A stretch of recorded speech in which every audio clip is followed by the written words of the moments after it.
Assalamualaikum warahmatullahi wabarakatuh. Abah Warkop Slow Maslak.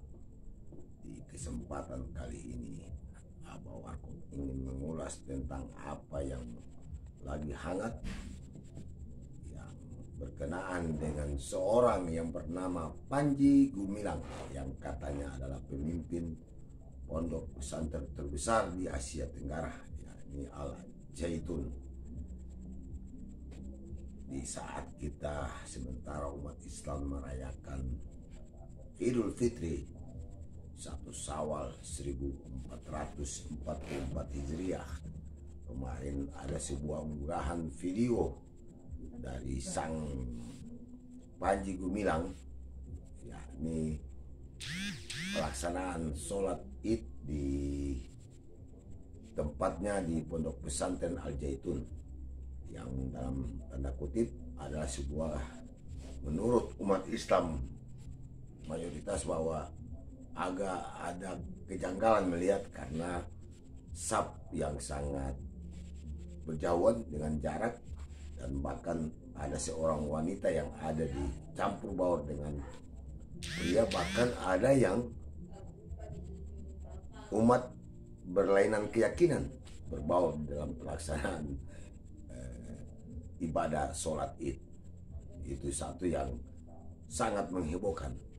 Memang secara fikihnya ya sudah banyak diulas oleh para ulama-ulama besar Indonesia tentang apa yang dilaksanakan sholat Id yang berada di Al Zaitun. Kemudian ada pula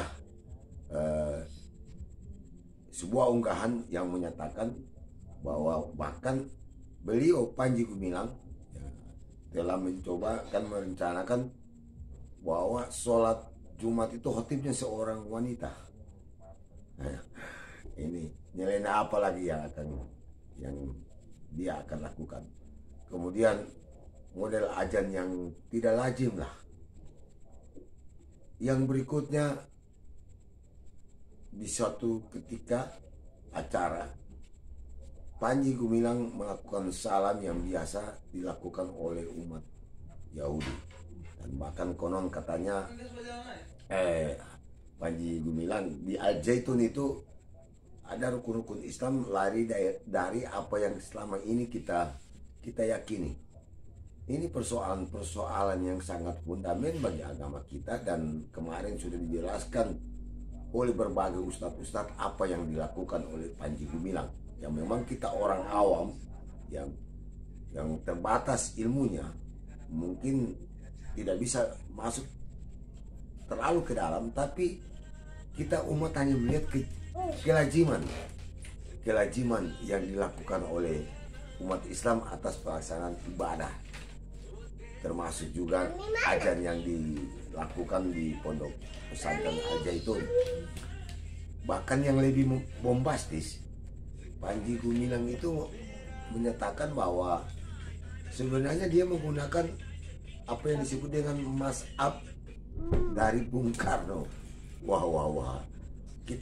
Saya pribadi baru kali ini mendengar ada mazhab Bung Karno. Beliau mencoba menggunakan nama besar, nama proklamator kita yang sangat kita junjung tinggi, kita kagumi. Dalam persoalan ini katanya beliau menggunakan mazhab Bung Karno. Luar biasa Panji Gumilang. Nah, dalam catatan Abah Warkop ingin menyoroti begini. Ini kan sebuah pondok pesantren yang sudah barang tentu di sana banyak para santri, para generasi umat, generasi muda kaum muslimin.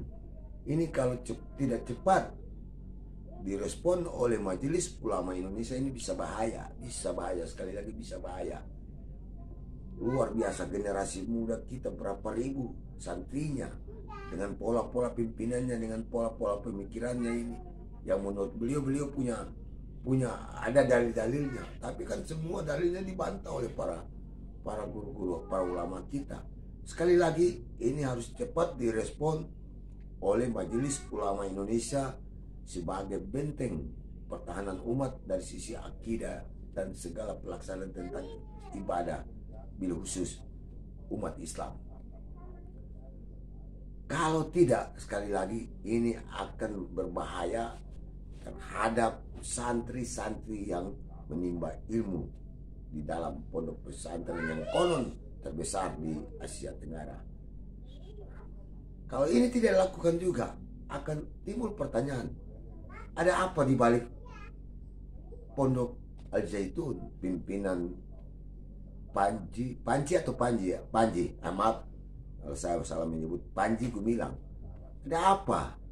Sudah jelas-jelas dan nyata di luar dari kejaliman dan bahkan kelasiman kebiasaan pelaksanaan ibadah dari umat Islam yang ada di Indonesia. Ada apa? Kalau tidak cepat direspon, sekali lagi kalau tidak cepat direspon, ada apa dengan Panji Gumilang dan pondok pesantren yang sangat megah itu?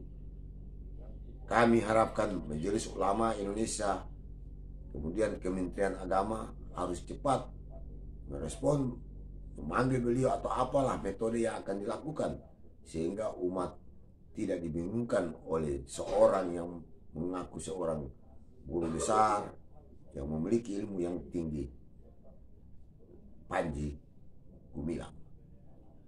Oleh sebab itu, kita tidak cukup memiliki ilmu untuk lebih ke dalam persoalan-persoalan akidah yang lebih mendasar atau persoalan-persoalan fikih. Tapi sekali lagi Abah Warkop katakan, sudah cukup jelas apa yang dijelaskan oleh para ulama-ulama kita yang cukup kredibel dan sesuai tuntunan Rasulullah SAW. Artinya beragama ini harus menggunakan mazhab. Kalau kita bukan fuqaha, masa iya kita memiliki mazhab? Sekali lagi beliau coba menarik nama besar Bung Karno di dalam persoalan kemarin yang lagi viral tentang sholat Id yang dilakukan di pondok pesantren Al Zaitun. Oke sahabat Abah Warkop, demikianlah catatan Abah Warkop tentang sorotan terhadap Panji Gumilang yang agak agak nyeleneh, bahkan rada-rada kalau ya nantilah Kementerian Agama atau Majelis Ulama yang akan yang mengambil keputusan apakah ini bukan salah satu penistaan agama. Demikian, salam dari Gorontalo, salam kebangsaan. Assalamualaikum warahmatullahi wabarakatuh.